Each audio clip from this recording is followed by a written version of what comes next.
ओम शांति। 3/6/26 की मुरली है। बाबा कहते मीठे बच्चे, बाप की आशीर्वाद लेनी है तो सर्विसेबल सपूत बच्चे बन सबको सुख दो, किसी को भी दुख न दो। बाबा का आशीर्वाद कब मिलेगा? एक तो सर्विस करेंगे और सपूत बच्चा बनेंगे और किसी को भी दुख नहीं देंगे। प्रश्न है, धर्मराज की सजाओं से छूटने के लिए किन ईश्वरीय नियमों पर ध्यान देना है? कैसे हम धर्मराज की सजाओं से छूटेंगे? तो बाबा ने कहा, कभी भी ईश्वर के सामने प्रतिज्ञा कर उसकी अवज्ञा नहीं करना है, किसी को दुख नहीं देना है, क्रोध करना, तंग करना अर्थात ऐसी चलन चलना जिससे ईश्वर का नाम बदनाम हो तो उन्हें बहुत सजाएं खानी पड़ती है। इसलिए ऐसा कोई कर्म नहीं करना। माया के कितने भी तूफान आए, बीमारी उथल खाए, लेकिन राइट रॉन्ग की बुद्धि से जजमेंट कर रॉन्ग कर्म से सदा बचे रहना। धर्मराज की सजा कब नहीं मिलेगी? बाबा ने कहा, एक तो बाबा के सामने जो हम प्रतिज्ञा करते हैं ना, उसको छोड़ना नहीं है, किसी को दुख नहीं देना है, क्रोध नहीं करना है। और बाबा ने कहा कि कोई भी तूफान तो माया के आएंगे, लेकिन उसमें बाबा कह रहे हैं कि जजमेंट रॉन्ग नहीं करना है, उसमें बुद्धि जजमेंट राइट करे, रॉन्ग और राइट की हम परख कर सकें, तब हम सजाओं से बच जाएंगे। गीत है, कौन आया मेरे मन के द्वारे। ओम शांति। ये किसने कहा? ओम शांति। ओम शांति किसने कहा? बाप और दादा दोनों ने कहा ना ओम शांति। शिव बाबा और बाप दादा कंबाइंड है तो आकर कहे ओम शांति। यह तो बच्चों को जरूर निश्चय होगा कि हमारा पारलौकिक बाप है परमपिता परमात्मा शिव, और यह ब्रह्मा सब बच्चों का अलौकिक बाप है। हमें पता है दोनों कौन है? हमारे बाबा है, दोनों हमारे पिता हैं, इसीलिए हम कंबाइंड रूप में बाप दादा कहते हैं। इनको ही प्रजापिता ब्रह्मा कहेंगे। तो अलौकिक और पारलौकिक दो पिता है। इतने बच्चे और किसी को होते हैं क्या, सिवाय प्रजापिता ब्रह्मा के? बाबा ने कहा, इतने बच्चे और किसी के भी नहीं है। प्रजा का पिता है ना, सारी प्रजा का, सारी मनुष्य का पिता कौन है? ब्रह्मा। पहले नहीं थे, जबकि बेहद के बाप ने इसमें प्रवेश किया है तो यह हो गया दादा। पहले तो दादा को, ब्रह्मा बाबा को दादा बाबा कहते नहीं कहते थे, बाबा भी नहीं कहते थे, क्योंकि जब बाबा प्रवेश कर कर वो प्रजापिता ब्रह्मा बने तब वो हमारे बाबा बने। ये दादा खुद कहते हैं कि तुमको पारलौकिक बाप की प्रॉपर्टी मिलती है। पुत्र हमेशा दादे के वारिस होते हैं, उनका बुद्धि योग दादे में जाता है, क्योंकि दादे की प्रॉपर्टी का हक मिलना है। जैसे राजाओं के पास जो बच्चे जन्म लेते रहेंगे, ऐसे ही कहेंगे बड़ों की प्रॉपर्टी है। बाप दादा यानी दादा शिव बाबा है। यहाँ पे तो शिव बाबा से हमें प्रॉपर्टी मिलती है, दादे की प्रॉपर्टी मिलती है ना। तो वही कहते हैं बाबा कि जब प्रॉपर्टी राजा महाराजा को मिलती तो वो क्या बोलते हैं, हम हमारे बड़ों से मिली है, माने बाबा के भी बाबा माने दादा से मिली है, परदादा से मिली है, ऐसे बोलते हैं ना। तो कल बाबा के पास कोई मिलने के लिए आए थे, बाबा समझा रहे, परंतु वह कुछ समझते थोड़े ही थे कि शिव बाबा इनके तन में आते हैं, ये ब्रह्मा बाबा हैं, इनके तन का आधार लेते हैं, हम उनके बच्चे हैं, ये बाबा कह रहे। तो बाबा ने समझाया, यह सब ब्रह्मा कुमार है, तुम भी ब्रह्मा के व शिव के बच्चे हो ना। कहा है तो जरूर, यह सिर्फ सुनकर कहा, परंतु दिल में लगा नहीं, तीर लगा नहीं कि सचमुच हम उनके बच्चे हैं। अब बाबा कहते हैं कि सपूत बच्चा सब तो नहीं बनेंगे ना, आज्ञाकारी सब तो नहीं बनेंगे, तो कोई आया होगा तो बाबा ने उनको तीर नहीं लगा। यह भी उनके बच्चे हैं, वर्षा ले रहे हैं। वैसे ही हमारे पास भी कई बच्चे हैं जिनको बहुत थोड़ा बुद्धि में बैठता है, वह खुशी वह रुहाब नहीं दिखाई पड़ता, अंदर बड़ा खुशी का पारा चढ़ना चाहिए। माने वो जो बच्चा आया उसको तो बाबा तुरंत बताए, तो बाबा कहते उसको तीर नहीं लगा। लेकिन बाबा के जो बच्चे बन गए हैं, बाबा को पहचान गए हैं, बाबा कहते हैं उसके बाद भी उनके अंदर वो रूहानी खुशी नहीं दिखाई देती है। वह सारा अंदर बड़ा खुशी का पारा चढ़ना चाहिए, बाबा कहते हैं, लेकिन बहुत बच्चों में खुशी का पारा नहीं चढ़ता, वह सारे चेहरे पर भी आता है। अभी तुम सजनियों का ज्ञान श्रृंगार हो रहा है, तुम जानते हो हम साजन की सजनियां हैं। एक बाबा कहते हैं हम कौन है? सारी आत्मा साजन की सजनियां है। बाबा कहते हैं खेरूत, खेती का काम करने वाली एक लड़की की कहानी बाबा बता रहे हैं। एक राजा खेरूत की लड़की को ले आया, परंतु फिर भी उसे राजाई में मजा नहीं आया, तो लड़की को वापस गाँवड़े में छोड़ आया। बोला, तुम राजाई के लायक नहीं हो। यहाँ भी बाप श्रृंगार करते हैं, तुम भविष्य में महारानी बनो। श्री कृष्ण के लिए भी कहते हैं, भगाया पटरानी बनाने के लिए, परंतु कुछ समझते नहीं हैं, सब है इरिलीजियस माइंडेड। बाबा कहते हैं कि जैसे जिस आत्मा के अंदर संस्कार है, वो संस्कार उसके चेंज नहीं होते जल्दी। जैसे वो उस लड़की को ले आए खेती करने वाले के, तो उसके संस्कार वही थे, तो बाबा बोल रहे हैं वो उसको फिर छोड़ आए। तो वैसे बाबा के जो बच्चे हैं ना, कुछ कुछ बच्चे का जो संस्कार है ना, बाबा कहते हैं वो चेंज नहीं होता है उनका, फिर वो वापस चले भी जाते हैं बाबा का हाथ छोड़कर। बाबा कहते हैं श्री कृष्ण को भगाया पटरानी, ये सब बाबा होते रिलीजियस माइंडेड है। ऐसा कुछ कहने, ये सब कहानियां बनाई हुई है।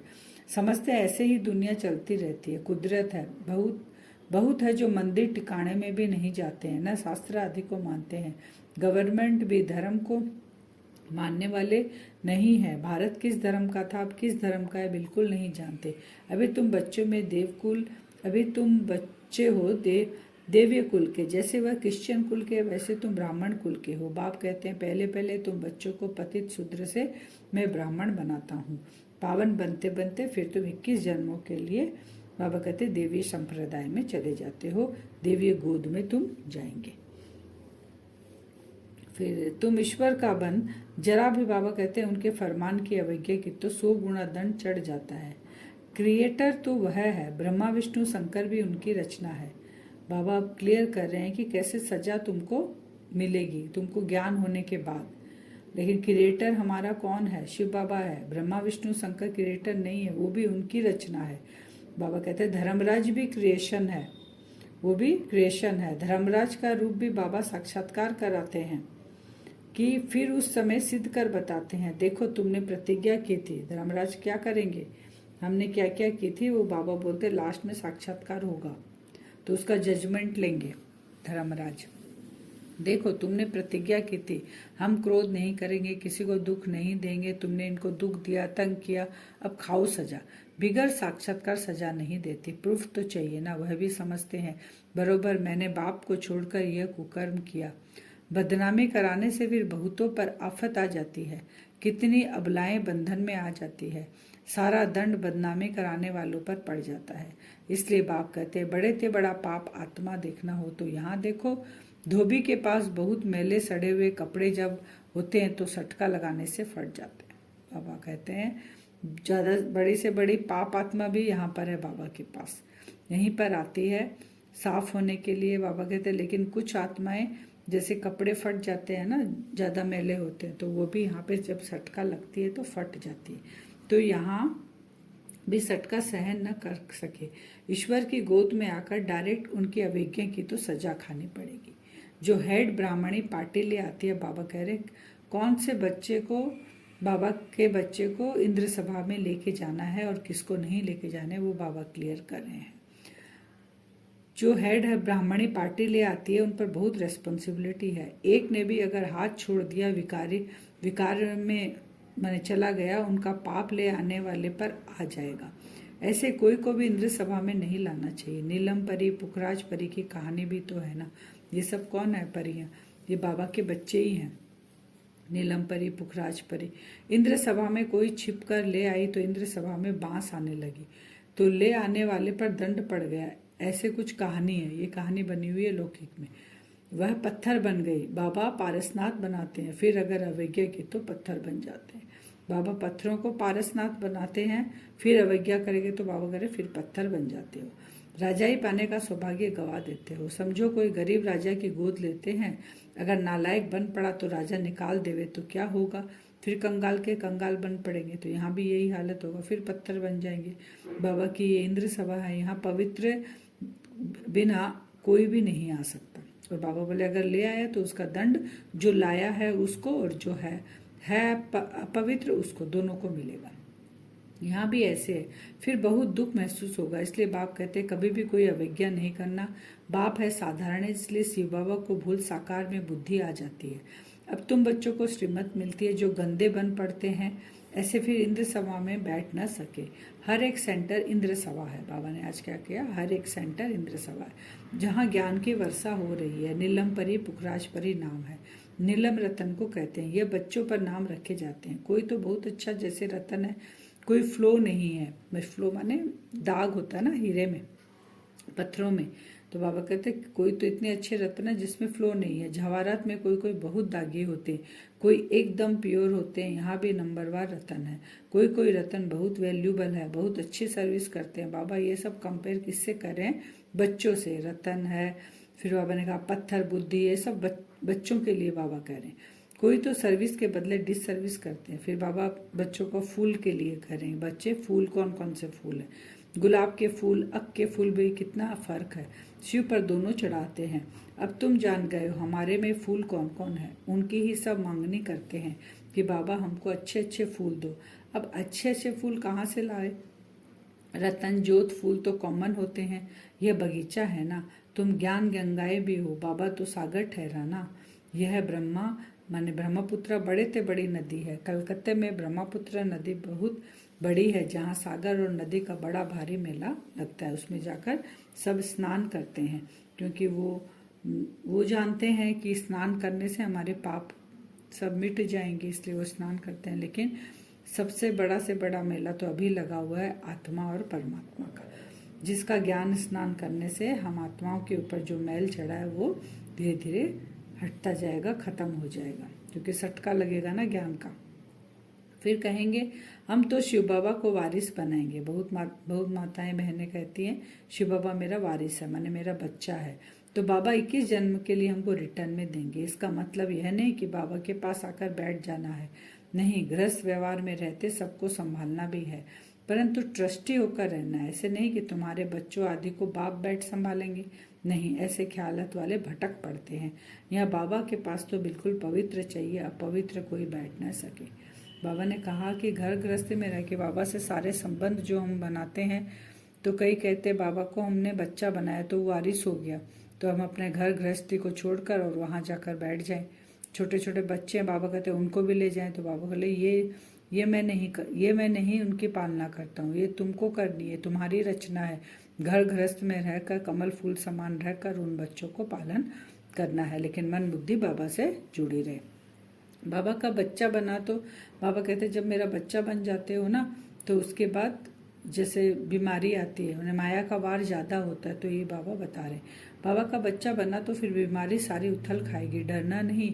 वैद्य लोग भी कहते हैं फलानी दवाई से तुम्हारी बीमारी बाहर निकलेगी, तुम डरना नहीं। बाप भी खुद कहते हैं तुम बाप के बनेंगे तो माया रावण तुमको बहुत हैरान करेगी, खूब तूफान में ले आएगी, क्योंकि ये जमा हुआ है ना 63 जन्म का विकारों का। तो बाबा के जब हम बनेंगे तो ये जो मर्ज रूप में, वो इमर्ज रूप में आके ही तो खत्म होगी, वो फिर बाहर निकलकर खत्म हो जाएगी।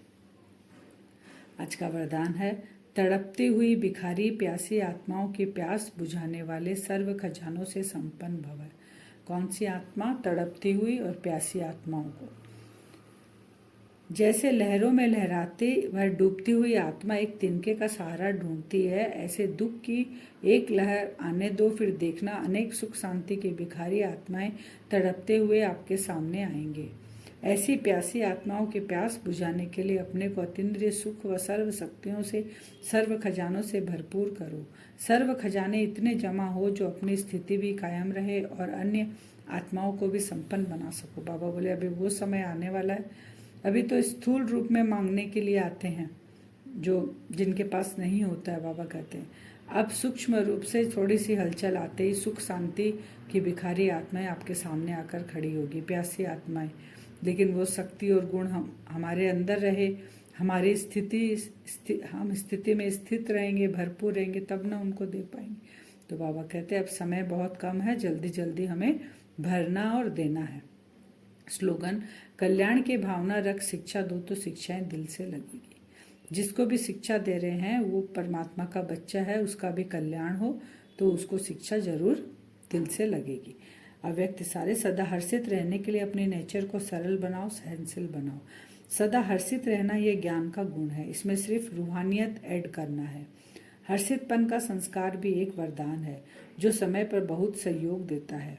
जो स्वयं सदा हर्षित रहते हैं वह कैसे भी मन वाले को भी हर्षित कर देते हैं। इजी नेचर वाले अपने खुशनुमा हर्षित चेहरे से भारी वायुमंडल को भी हल्का बना देते हैं। हर्षित चेहरा क्या करता है? भारी जो वायुमंडल होगा, जो दुखी अशांत होगा, सबके चेहरे पे वो हर्षितता खुशनुमा चेहरा उनका भी हो जाएगा। अभी हम वरदान से योग करेंगे।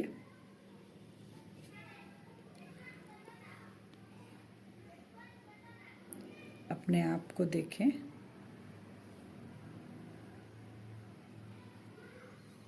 भ्रकुटी सिंहासन पर मैं आत्मा चमक रही हूँ।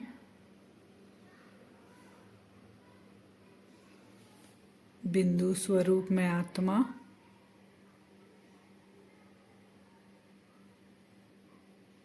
इस शरीर के भान को छोड़ते हुए उड़ चले अपने असली घर की ओर, अपने पिता के पास।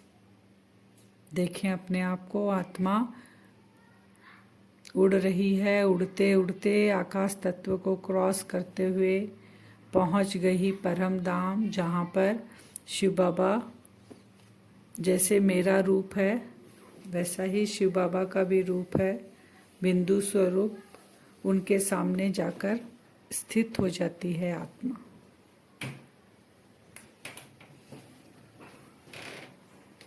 देखते रहें अपने आप को।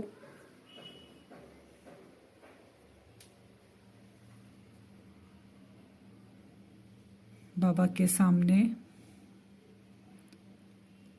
मन और बुद्धि के नेत्रों से देखें। बाबा से गुणों और शक्तियों की किरणें निकलकर मुझ आत्मा के ऊपर पड़ रही है। मुझ आत्मा के अंदर सातों गुण, अष्ट शक्तियाँ से मैं आत्मा भरपूर होती जा रही हूँ। अपने आप को महसूस करें गुणमूर्त और शक्ति स्वरूप आत्मा। बाबा से किरणों के रूप में गुण और शक्तियाँ निकलकर मुझ आत्मा के अंदर तक प्रवेश कर रही है। बाबा को निहारते रहें, देखते रहें। उस लाइट के कार में मैं आत्मा बैठी हूँ।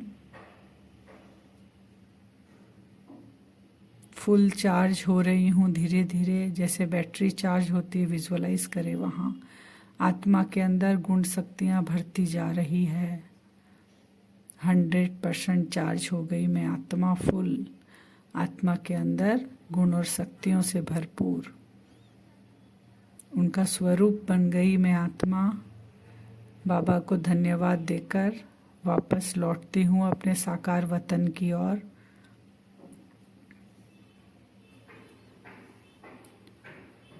भ्रकुटी सिंहासन पर आकर फिर से विराजमान होती हूँ मैं आत्मा। मुझ आत्मा के सामने विजुअलाइज करें अनेक आत्माएं क्यू बनाकर खड़े हैं। दुखी अशांत आत्माएं, तड़पती हुई आत्माएं सामने विजुअलाइज करें। मुझ आत्मा के अंदर जो गुण और शक्तियां भरपूर है,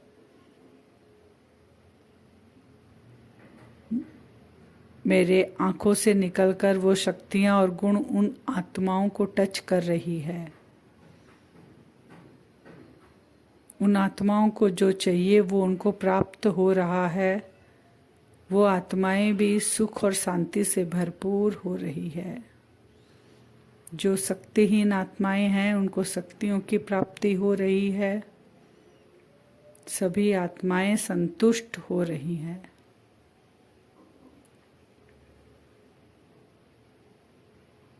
ऐसा हम आज बार बार करेंगे।